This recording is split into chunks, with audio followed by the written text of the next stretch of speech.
नमस्कार सगळ्यांचं स्वागत आहे एकाग्र अकॅडमीच्या यूट्यूब चॅनलवर।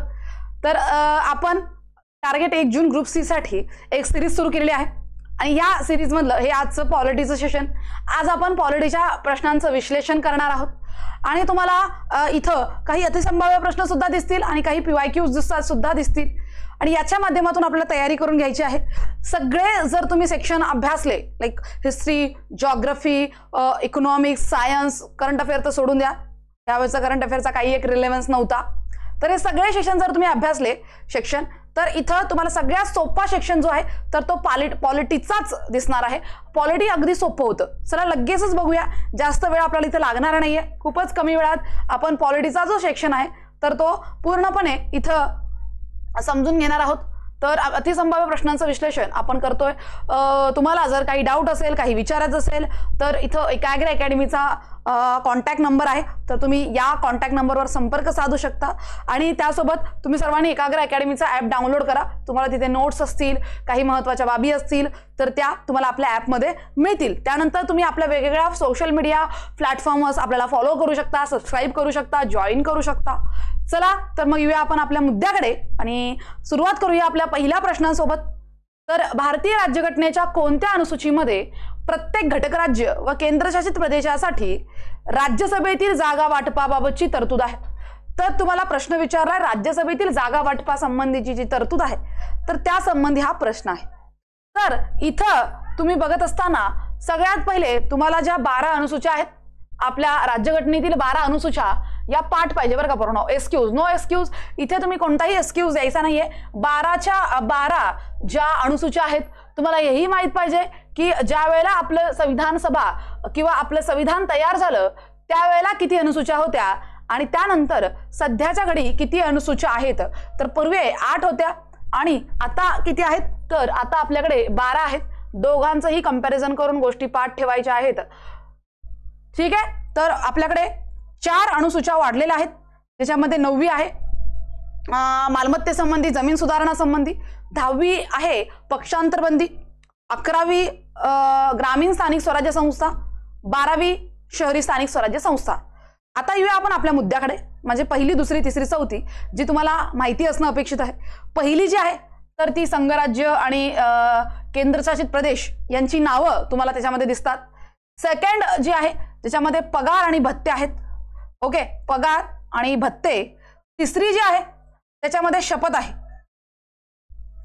कळते काय, त्याच्यामध्ये शपथ आहे। आणि चौथी आहे राज्यसभेतील आणि म्हणजे राज्यसभेतील जागा राज्यासाठी आणि केंद्रशासित प्रदेशासाठी। ऑप्शन नंबर 4 हे तुमचं अगदी बरोबर उत्तर असतंय, ओके। तर अशा प्रकारे तुम्हाला हे लक्षात ठेवायचं आहे।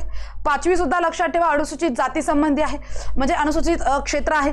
त्यानंतर 6वी जी आहे ती सुद्धा अनुसूचित क्षेत्रासंबंधी आहे, पण आसाम, मेघालय यांचा जो प्रदेश आहे त्या संबंधी आहे। त्यानंतर 7वी जी आहे सूच्या संबंधी आहे, 3 सूच्या आहेत, तर त्यामध्ये संघसूची, त्यानंतर समवर्ती सूची आणि राज्य सूची। 8वी जी आहे ती भाषा संबंधी आहे, ज्या आपल्याकडे टोटल 22 भाषा आहेत, त्याच्यावर सुद्धा आपला प्रश्न आहे। म्हणजे अनुसूच्यावर 2 प्रश्न आले होते। एक ज्या विद्यार्थ्यांनी अनुसूची हा टॉपिक केला आहे त्याला 2 प्रश्न बरोबर आलेले आहेत। अनुसूच्यावर 2 प्रश्न आहेत, पंचायत राजवर 3 प्रश्न आहेत, म्हणजे काही मोजके टॉपिक जरी केले असतील तरीही चांगला स्कोर याच्यामध्ये तुम्हाला मिळू शकतोय। चला तर आपण जाऊया आपल्या पुढच्या प्रश्नाकडे।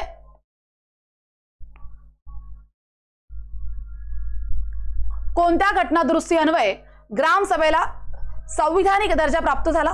तर हा तुमचा पंचायत राजचा प्रश्न आहे, ठीक आहे। पंचायत राजमध्ये तुम्हाला घटनादुरुस्तीवर प्रश्न आहे। मोस्ट अवेटेड, सगळ्यात जास्त वेट असणाऱ्या 73वी 74वी घटनादुरुस्ती, तर जी लागू झाली 24 एप्रिलला आणि हाच दिवस आपण पंचायत राज दिन म्हणून साजरा करतो, पंचायत राज दिन म्हणून साजरा करत असतोय, ठीक आहे। काय, पंचायत राज दिन म्हणून साजरा करत असतोय। त्यानंतर इथं 74वी घटनादुरुस्ती आहे, कळतंय, 74वी घटनादुरुस्ती, तर ही लागू झाली जून, बघा जून 1 जून सेम इयर, आणि यावेळेला आपण काही दिन वगैरे नाहीये पण लागू झाली एवढं लक्षात ठेवा। त्यानंतर 61वी घटनादुरुस्ती ही जी आहे तर ती 1989 ची आहे, कळतंय, आणि यामुळे वय वर्ष 21 वरून 18 करण्यात आलं, कशाचं रे, तर मतदानाचं. कळतंय? वय वर्ष 18 करण्यात आलं मतदानाचं. हे सुद्धा इथं तुम्हाला हे लक्षात ठेवायचं आहे. तर आता संविधानिक दर्जा मिळालाय. ग्रामसभा ही ग्रामीण स्थानिक स्वराज्य संस्थेचा भाग असणारी बाब आहे. तर ग्रामीण स्थानिक स्वराज्य संस्थेसाठी 73वी घटना दुरुस्ती आहे आणि शहरीसाठी 74वी घटना दुरुस्ती आहे.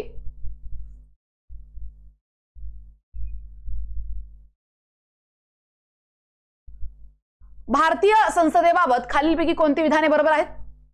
संसद ही बाब आपण ब्रिटनकडून घेतली बरं का. संसद ही बाब आपण पार्लमेंट, द्विगृही कायदेमंडळ ही बाब आपण ब्रिटनकडून घेतली. स्वातंत्र्यानंतरची तात्पुरती संसद ही एकसदनी होती. बघा, आपण 9 डिसेंबर 1946 ला संविधान निर्मिती सुरू केली. पण तेव्हा आपण स्वतंत्र होतो का? नाही. कारण की 15 ऑगस्ट 1947 ला आपण स्वतंत्र झालो. म्हणजे त्याच्या आधीच आपण घटना निर्मितीच्या कार्याला सुरुवात केली होती. त्यानंतर आपल्याकडे लगेच इलेक्शन झाले का? इलेक्शन झाल्यावर जेव्हा आपलं 2 गृह स्थापन होतील, लोकसभा राज्यसभा, नव्हतं झालं हे सगळं. त्यामुळे 1951 पर्यंत किंवा आपलं संविधान बरोबरपर्यंत 1949 पर्यंत जे संविधान सभा होती ती संविधान सभाच मंडळाचं म्हणजे कायदेमंडळाचं काम करत होती. आणि त्या कायदेमंडळाचे एकच सदन होतं आणि माळवणकर, जी.व्ही. माळवणकर हे त्याचे अध्यक्ष होते. मराठी माणूस हे अध्यक्ष होते. राज्यसभा सदस्यांचा कार्यकाळ हा अमेरिकन सिनेटच्या सदस्याप्रमाणे आहे.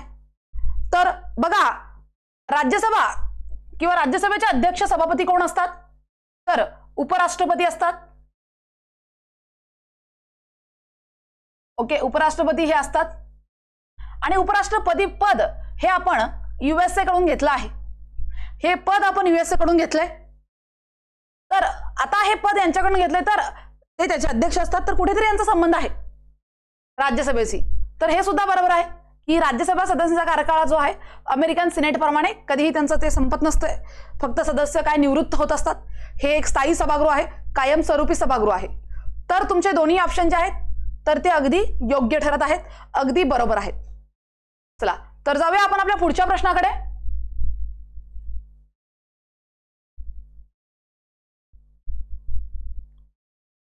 राज्यघटनेतील कोणत्या अनुच्छेदात पंचायत राज्याशी संबंधित असलेल्या जिल्हा पंचायत, ग्रामसभा, मध्यस्तर, गाव इत्यादी शब्दांच्या व्याख्या दिलेल्या आहेत? चला तर मग इथं तुम्हाला सांगायचंय राज्यघटनेतील कोणत्या अनुच्छेदात पंचायत राज्याशी संबंधित असलेल्या जिल्हा पंचायत. ओके, तर हा सुद्धा पंचायत समिती म्हणजे पंचायत संबंधी प्रश्न आहे. ठीक आहे, तर बघा किती प्रश्न येत आहेत तुम्हाला. कोर पॉलिटी जे आहे ते सोडून तुम्हाला अनुसूच्यावर प्रश्न आहेत, तुम्हाला पंचायत राजवर प्रश्न आहेत. तर पंचायत राजशी संबंधित असलेल्या जिल्हा, ग्राम, मध्यस्तर म्हणजे तुम्हाला जिल्हा परिषद, पंचायत समिती आणि ग्रामपंचायतीवर प्रश्न विचारलेला आहे. गाव इत्यादी शब्दाच्या व्याख्या दिलेल्या आहेत. तर कुठे त्या व्याख्या दिलेल्या आहेत? बघा, कलम 243A जे आहे कॅपिटल मध्ये घ्यायचं म्हणजे ग्रामसभा.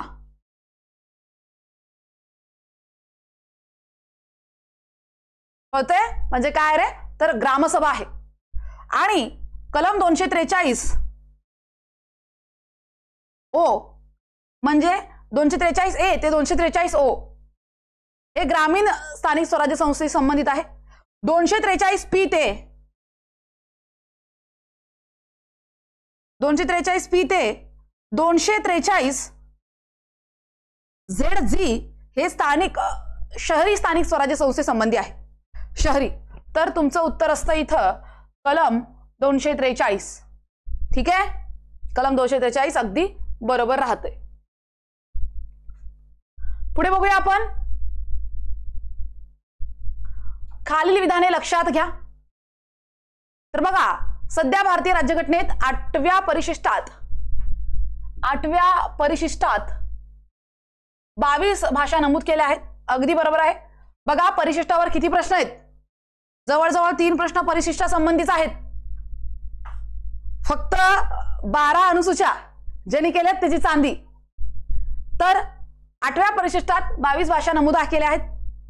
त्यापैकी कोकणी, नेपाली भाषांचा समावेश बघा 92वी घटना दुरुस्ती अधिनियम 2003 नुसार करण्यात आल्या. तर बघा नक्कीच 92वी घटनादुरुस्ती जी आहे तर ती मैथिली, डोंगरी आणि संथाली या संबंधी आहे. ओके, मैथिली, डोंगरी आणि संथाली यांच्या संबंधी आहे.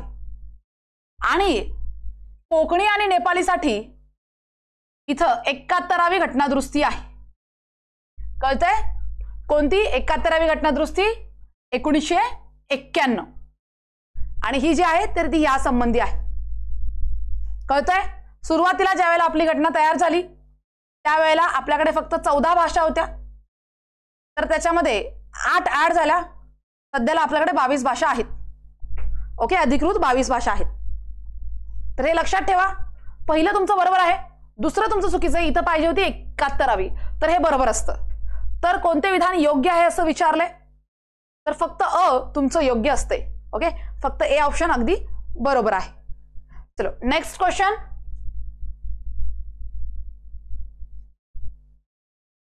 बघा किती म्हणजे बऱ्यापैकी सगळा जो एरिया आहे तो इकडेच नेऊन ठेवलेला आहे. म्हणजे सगळे तुम्हाला याच घटकावरचे प्रश्न आलेले असे दिसत आहेत, सगळेच्या सगळेच. तर बघा ग्रामपंचायती संघटन हा विषय भारतीय राज्यघटनेच्या अनुच्छेदात नमूद आहे. तर ग्रामपंचायती संघटन किंवा हे स्वप्न होतं महात्मा गांधींचं. आपण सुद्धा ज्या वेळेला मार्गदर्शक तत्वे बघतो, घटनेचा भाग 4 कलम 36 ते 51 अंतर्गत 3 प्रकारचे मार्गदर्शक तत्वे आहेत: समाजवादी, गांधीवादी आणि उदारमतवादी. तर ग्रामपंचायत संघटन हे महात्मा गांधी यांचं स्वप्न होतं, तर ते गांधीवादीच असणार. तर राज्यघटनेच्या कोणत्या 40, 41, 39, 42? तर तुमचं उत्तर तुम्हाला सगळ्यांना हे पाठ आहे. ठीक आहे, तर हे थोडंसं ऑप्शन वर खाली झालेत, काही हरकत नाहीये, तर तुम्ही बघू शकता. ओके, अशा प्रकारे 40 मध्ये तुम्हाला ग्रामपंचायत संघटनासंबंधी जे विषय आहेत तर ते नमूद आहेत. कळतंय? पण हे पूर्णपणे राज्यावर आहे स्थापन करणं न करणं. आणि म्हणूनच आपल्याला स्वातंत्र्य मिळाल्यानंतर याला आपल्याला स्थापन करायला जवळजवळ 1992चं साल जे आहे तर ते उजडावं लागलं. नक्की स्थापन केलं होतं पण त्याला कायदेशीर कोणतीही मान्यता मिळाली नव्हती. पंचायत राज्य आहे तर ते आपण म्हणजे देशाने 1949ला स्थापन केलं होतं. तुम्हाला माहिती असेल 2 ऑक्टोबर 1949, नोव्हेंबरमध्ये आंध्र प्रदेश, नोव्हेंबर आणि ऑक्टोबरमध्ये महात्मा गांधी यांच्या जयंतीला राजस्थान, नागौर येथे दोन्ही राज्यांनी एकसाथ म्हणजे 1 महिन्याच्या फरकाने स्थापन केलं. आपल्याला फक्त राजस्थानचं माहित असतं, तुम्ही आंध्र प्रदेश सुद्धा लक्षात ठेवा.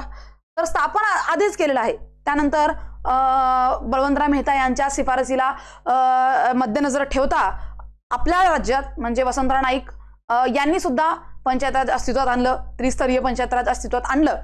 पण त्याला कायदेशीर रूप होतं का? तर नाही. त्याला एक कायदेशीर रूप मिळालं 73वी आणि 74वी घटनादुरुस्तीमुळे. आणि आपण हे बघू शकतो की जे काही आपले मार्गदर्शक तत्व असतात, राज्य धोरणाचे मार्गदर्शक तत्व, तर हे फक्त राज्यांनी करावायचं आहे. पण राज्यावरती कंपल्शन आहे का? तर नाही. टोटली ते त्या राज्याचं आहे. पण ही कल्याणकारी तत्व आहेत असं सुद्धा हायकोर्ट आणि सुप्रीम कोर्ट वेळोवेळी म्हणत असते. तर मुन्शी अय्यंगार सूत्र कशा संबंधी आहे? तर बघा मुन्शी अय्यंगार सूत्र कशा संबंधी आहे? के.एन. मुन्शी आणि अय्यंगार. तर मुन्शी आपल्या घटना समितीचे सदस्य सुद्धा आहेत, अय्यंगार सुद्धा आहेत, लक्षात ठेवा. त्यासोबत अय्यंगार हे आपल्या घटना समितीचे सचिव होते बरं का. बऱ्यापैकी आपल्याला हे माहीत नाही. तर अय्यंगार हे घटना समितीचे सचिव होते. कोणत्याच रेफरन्स बुकने हे त्याच्या बुकमध्ये दिलं नव्हतं. पण ज्या वेळेला याच्यावर प्रश्न आला त्यावेळेला मात्र हे देणं भाग पडलं सगळ्यांना. तर त्यानंतर सगळ्यांनी हे दिलेलं आहे. हे खरं तर त्यांनी आधीपासून द्यायला हवं होतं. ठीक आहे, पण हे नंतर दिलेलं आहे. ज्या वेळेला आयोगाने प्रश्न विचारला त्यावेळेला हे आधीच करणं अपेक्षित होतं. आणि मग नंतर बुक्स काय म्हणतात, हे माझ्या बुकमधून आलं, त्या बुकमधून आलं, असं नसतंय. ते एखादा प्रश्न जर कधीच आउट ऑफ द बॉक्स असतो आणि तो तुम्हाला बुकमध्ये नसतो आणि नंतर एकदा आल्यावर त्याचा डेटा सगळ्याच बुक्समध्ये अवेलेबल होतो, हे काही नवीन नाहीये. तर बघा अय्यंगार जे आहेत तर ते भाषेसंबंधी खूप जास्त स्ट्रिक्ट होते. तर एवढं जर तुम्हाला माहिती असेल, कारण की सगळ्यात पहिले आपल्याकडे जो फाजल अली कमिशन आहे नोव्हेंबर 1953 तो स्थापन झाला होता. त्याला आपण पाक कमिशन असं सुद्धा म्हणतो, फाजल अली कमिशन. तर पन्नीकर, फाजल अली, हृदयनाथ कुंजरू, तर हे तिघं त्याचे सदस्य होते. तर यांनी आपल्याला 14 राज्य आणि 6 केंद्रशासित प्रदेश सजेस्ट केले. त्यापैकी त्यांनी फक्त आंध्र प्रदेशला वेगळं ठेवलं भाषा तत्वावर. त्यासाठी खूप जास्त डिमांड करणारे अय्यंगर होते. ओके, आणि मुंशी सुद्धा तिकडचेच होते, वकील आहे. तर याचं उत्तर असणार भाषा समस्या. कळतंय? तर यांच्यावर भाषा संबंधी सूत्र हे यांच्या संबंधी आहेत आणि यांनी हे सगळं हँडल केलेलं आहे. हा एक प्रश्न होता जो बऱ्यापैकी नाही आपल्या म्हणजे रेग्युलरिटीमध्ये प्रश्न तसा प्रॉपर आहे, पण तेवढं आपण त्या प्रश्नाच्या थ्रू गेलेलो नाहीये. नेक्स्ट बघा, आयोगाची तरतूद केली आहे. तर तेव्हा भारतीय संविधानातील खालील अनुच्छेदानुसार निर्वाचन आयोगाची, ते प्रश्न थोडा असा झालेला आहे. तर निर्वाचन आयोगाची तरतूद जी आहे, वन्स अगेन खूप सोपा प्रश्न, एक लक्षात ठेवा. हा प्रश्न जो आहे तर तो 2024ला सुद्धा होता, म्हणजे 2023चा जो पेपर होता त्याच्यामध्ये सुद्धा तुम्हाला हा प्रश्न जो आहे तो दिसतोय सेम. निर्वाचन आयोगावर तुम्हाला 2023ला सुद्धा प्रश्न होता. सगळ्यांनी तो जुना पेपर सुद्धा बघा, नसेल तर गुगलवर सगळीकडे उपलब्ध आहे. त्या पेपरमध्ये सुद्धा तुम्हाला निर्वाचन आयोगासंबंधी प्रश्न आहे आणि या पेपरमध्ये सुद्धा तुम्हाला निवडणूक आयोगावर असाच same as it is copy pasted प्रश्न आहे, काहीच त्याच्यामध्ये बदल नाहीये. आणि तो सुद्धा प्रीलाच, कंबाईन ग्रुप बीलाच. पेपर सुद्धा सांगते मी, तारीख सांगते, 31 एप्रिल 2023ला हा पेपर झाला होता आणि त्या पेपरमध्ये सुद्धा सेम प्रश्न आहे, निर्वाचन आयोगाची तरतूद. आणि इथं सुद्धा निर्वाचन आयोगाची तरतूद आहे. तर तुमचं उत्तर असणार आहे 324. बघा, जे जे आयोग असतात, ज्यांना कलम असतात, तर त्या संविधानिक संस्था आहेत. वित्त आयोग, संघ लोकसेवा आयोग, त्यानंतर राज्य लोकसेवा आयोग, त्या तुमच्या समोर दिसतंय निवडणूक आयोग, SC ST कमिशन. ज्याला ज्याला कलम आहे तर ते संविधानिक आहेत आणि ज्याला कलम नाहीत, CBI असेल वगैरे वगैरे, तर ते गैर संविधानिक आहेत, असंविधानिक संस्था आहेत.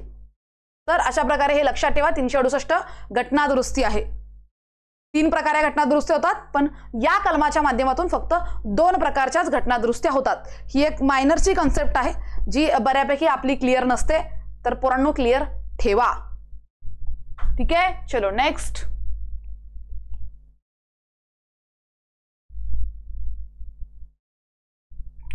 भारतातील पहिल्या महिला मुख्य निर्वाचन आयुक्त कोण होत्या?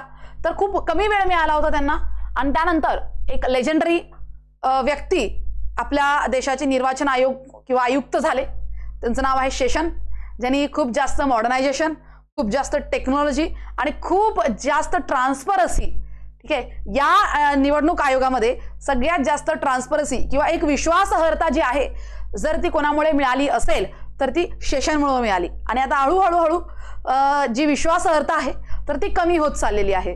निवडणूक आयोगावर म्हणा किंवा सर्वोच्च न्यायालयावर म्हणा, तुम्ही बघितलं असेल की कशा प्रकारे सर्वोच्च न्यायालयाच्या न्यायाधीशाच्या घरात एक रूम भरून ब्लॅक मनी जे आहे तर ते सापडला. तर नक्कीच इथं कोणत्या ना कोणत्या केससाठी हे पैसे आलेले आहेत, म्हणजे त्यांनी खूप सारे असे चुकीचे निकाल दिलेले असतील पैशाच्या पोटी. आणि अशा भरपूर साऱ्या गोष्टी आहेत, ठीक आहे, ज्या बाहेरही येत नाही, कारण की ते सरकारच्या मर्जीतले असतात. आता सरकार या ज्या संविधानिक संस्था आहेत त्याच्यामध्ये इन्व्हॉल्व्ह होते खूप जास्त, त्यामुळे आपल्याला बघायला मिळतंय. आणि त्याचमुळे ट्रान्सपरन्सी इंडेक्समध्ये आपलं जे नाव आहे तर ते खाली खाली खाली जात आहे प्रत्येक वर्षी. नक्कीच आपण 5 ट्रिलियन इकॉनॉमी होणार, पण या सगळ्या गोष्टी सुद्धा महत्त्वाच्या आहेत. वेगळे इंडेक्स जर बघाल तर आपली जी बराबरी आहे ती बांगलादेश सोबत होत असते. ठीक आहे, इकॉनॉमीच्या बाबतीत आपण वर्ल्ड लार्जेस्ट 5th इकॉनॉमीमध्ये येतो, पण जर तुम्ही बाकी HDI बघाल, GNP म्हणजे जे काही जेंडर गॅप इंडेक्स बघाल, वर्ल्ड हॅपीनेस इंडेक्स बघाल, त्यानंतर ट्रान्सपरन्सी इंडेक्स बघाल, तर याच्यामध्ये तर आपण कुठेच रिलाय करत नाही, 100च्या आत बी नाही आप. ठीक आहे, तर हे सुद्धा महत्त्वाचं आहे. लोक खुश असली पाहिजे. पर कॅपिटल इन्कम बघा, आपल्या आणि बांगलादेशची सेम आहे. काय अर्थ आहे? देशाचे पैसा वाढतोय, पण देशातील लोकांकडे पैसा वाढला पाहिजे ना, तरच तिथं इकॉनॉमी वाढत असते, सस्टेन इकॉनॉमी होत असते. तर बघा भारतातील पहिल्या महिला मुख्य निर्वाचक आयुक्त, तर सेशन बद्दल बोलत होतो, सेशनच्या आधी खूप कमी वेळ त्यांना मिळाला, SV रमादेवी, त्या एकच झाल्या, त्याच्यानंतरही कोण झाल्या नाही, त्या एकमेव होत्या, प्रथम होत्या आणि शेवटच्या होत्या आतापर्यंत. आणि त्यानंतर सेशन लक्षात ठेवा, खूप महत्वाचं आहे. बघा निवडणूक आयोगावर 2 प्रश्न आहेत बरं का, निवडणूक आयोगावर 2 प्रश्न आहेत. ठीक आहे, चला पुढचा प्रश्न बघा. भारतीय राज्यघटनेतील कोणते अनुच्छेद राज्य विधिमंडळासंबंधी आहेत? तर कोणते अनुच्छेद जे आहेत तर ते राज्य विधिमंडळासंबंधी आहेत. अनुच्छेद 22. तर एक सोपा लॉजिक इथे लावू शकता. बघा मी आता तुम्हाला हे सांगते की प्रत्येक वेळेला तुम्हाला गोष्टी माहीत असणं अपेक्षित नाहीये, गोष्टी पाठ असणं अपेक्षित नाहीये, प्रत्येक वेळेला पाठच पाहिजे असं बिलकुल नाहीये. तुम्ही आता प्रश्न तुम्हाला विचारला राज्य विधिमंडळाबरोबर. बघा आपला घटनेचा पहिला भाग जो आहे संघराज्यासंबंधी आहे, कलम 1 ते कलम 4. त्यानंतर आपलं नागरिकत्व कलम 5 ते कलम 11. त्यानंतर इथं आपले मूलभूत हक्क कलम 12 ते कलम 35. ठीक आहे, त्यानंतर मार्गदर्शक तत्व कलम 36 ते कलम 51. ठीक आहे, एवढं तर आहे, हे भाग 4 आहे घटनेचा. कळतंय इथपर्यंत? ठीक आहे, अशा प्रकारे. तर बघा आता इथे तुम्हाला राज्य विधिमंडळासंबंधी विचारलाय, तर 22 कलम जे आहे तर ते खूप सुरुवातीला येणारच नाही, ते आपल्या मूलभूत हक्काचा भाग आहे. सेम 25 सुद्धा मूलभूत हक्काचा भाग आहे. 380 खूपच मागं जाते. ठीक आहे, खूपच मागं जाते, कारण की 395 आपलं शेवटचं कलम आहे आणि राज्य विधिमंडळाची तरतूद शेवटी तर नसेल पूर्ण. ठीक आहे, तर असं थोडंसं लॉजिक लावून थोडंसं एलिमिनेशन करून तुम्ही उत्तर काढू शकता. राज्य विधिमंडळ 69 जे आहे कलम 169. तर यामध्ये काय आहे, विधान परिषद स्थापन करणं किंवा बरखास्त करणं हे पूर्णपणे त्या राज्याच्या विधानसभेकडे आहे. म्हणजे त्या राज्याची विधानसभा ठरवेल की त्यांना विधान परिषद हवी का नाही, ते सदस्य स्वतःच ठरवतील. अशा प्रकारे आपल्याकडे फक्त 6च राज्यामध्ये विधान परिषद आहे आणि त्याच्यावर सुद्धा प्रश्न आलेला आहे. जे मला ऑलरेडी फॉलो करता आधीपासून मी त्यांना पाठच करून घेतलेला आहे आपल्याला प्रश्न पुढे. वेट, म्हणजे राज्य विधिमंडळावर 2 प्रश्न आहे. पुढे बघा, राज्याच्या महाधिवक्त्याची निवड करण्याचा अधिकार खालीलपैकी कोणाला असतो? तर तुम्हाला 3 व्यक्ती किंवा 3 पद पाठ करायची आहेत. एकेका पानाचंच ते पद आहे, फक्त एकेका पानाचं पद आहे. कळतंय? तर सगळ्यात पहिलं तुम्हाला महान्यायवादी कलम 76. त्यानंतर कॅग नियंत्रक आणि महालेखापाल कलम 148. त्यानंतर कलम 165 राज्याचा महाधिवक्ता. ठीक आहे, कलम 165 राज्याचा महाधिवक्ता. तर हे काय असतात? राज्याचे सर्वोच्च वकील असतात. तर इथं जर मामला लिगल आहे, जर हे तुम्ही वेबसिरीज वगैरे बघितले असेल त्यामध्ये बघत असाल की कशा प्रकारे इथं वकिलाचं महत्व असतं न्यायाधीशापेक्षा. तर इथं महान्यायवादी हा देशाचा सर्वोच्च कायदा अधिकारी असतो आणि महाधिवक्ता राज्याचा असतो. राज्या संबंधी काहीतरी असेल, एक राज्याला कुठेतरी रिप्रेझेंट करायचंय न्यायालयात वगैरे, तर त्यावेळेला राज्याला महाधिवक्ता रिप्रेझेंट करत असतो. तर त्याच्या सोबतीला सॉलिसिटर जनरल असतात. तर यांना निवडण्याचा अधिकार कोणाचा आहे? तर तो राज्यपालांचा आहे. लक्षात ठेवा, महान्यायवादींना राष्ट्रपतींचा आणि इथं राज्यपालांना हा अधिकार देण्यात आलेला आहे. कोणाला रे? तर राज्यपालांना अधिकार देण्यात आलेला आहे. ठीक आहे, नेक्स्ट. पुढे खालीलपैकी कोणत्या राज्यात द्विगृही विधिमंडळ आहे? मगाशीच तुम्हाला मी याचा उल्लेख केला. तर बघा आपल्याकडे तुम्हाला जॉईंटेड स्टेट्स लक्षात ठेवायचे आहे. जसं की कसं, तर तेलंगणा आणि आंध्र प्रदेश सोबत आहे. ठीक आहे, असं लक्षात ठेवा. त्यानंतर कशा प्रकारे महाराष्ट्र आणि कर्नाटक सोबत आहे हे लक्षात ठेवा. त्यानंतर कशा प्रकारे UP आणि बिहार सोबत आहे हे लक्षात ठेवा. झालं? तर अशा प्रकारे हे 6 राज्य आहेत ज्यांच्याकडे द्विगृही विधिमंडळ आहे, विधानसभा विधान परिषद.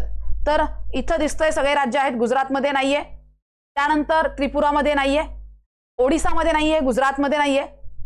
राहिला आंध्र प्रदेशमध्ये आहे, बिहारमध्ये, कर्नाटकमध्ये आहे, मध्य प्रदेशमध्ये आहे, महाराष्ट्रामध्ये आहे, मध्य प्रदेश नाही, तेलंगणा आणि उत्तर प्रदेश. तर तुमचं ऑप्शन 4 अगदी बरोबर असतं इथं. कळतंय का? अशा प्रकारे तुम्ही उत्तर देऊ शकता. ठीक आहे, पुढे बघूया आपण.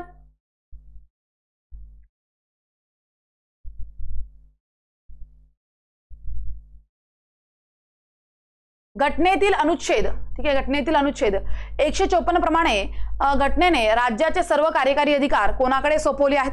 तर वन्स अगेन सोपा प्रश्न आहे. मगाचा सुद्धा राज्यपालावर प्रश्न होता, कारण की मगाशी महाधिवक्त्याची सुद्धा नेमणूक राज्यपाल करतात आणि राज्याचे सगळे जे कार्यकारी अधिकार आहेत, कळतंय, तर ते सुद्धा राज्यपालांकडेच असतात, कारण की राज्यपाल हे राज्याचे प्रथम नागरिक असतात आणि त्यासोबतच अधिकार सुद्धा त्यांच्याकडे असतात. फक्त एवढंच की ते नाममात्र प्रमुख असतात आणि सगळे काही जे अधिकार असतात प्रॉपरली मुख्यमंत्र्याकडे असतात. पण जर तुम्ही घटनेचा विचार कराल तर अधिकार राज्यपालांकडे असतात. कलम 100 लक्षात ठेवा, 153 अंतर्गत आपण राज्यपालांची निवड करत असतो. राज्यपालांची निवड हे राष्ट्रपती करतात. कॅनडाच्या संविधानातून आपण हे घेतलेलं आहे. राज्यपाल हा केंद्राचा प्रतिनिधी असतो, लक्षात ठेवा, कळतंय. हे पद किंवा राज्यपालाची पद्धत ही सगळी कॅनडा सारखीच आहे. ठीक आहे, नेक्स्ट.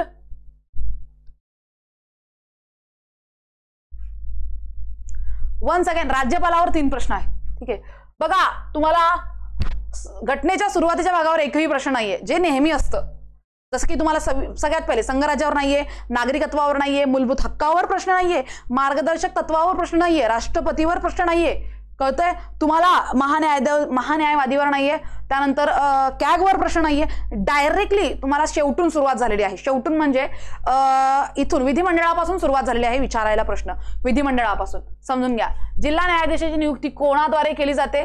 तर बघा, कधीही जे आपले हायकोर्ट्स असतात, हायकोर्ट्स, तर त्यांच्या न्यायाधीशाची नेमणूक किंवा नियुक्ती हे राष्ट्रपती करतात.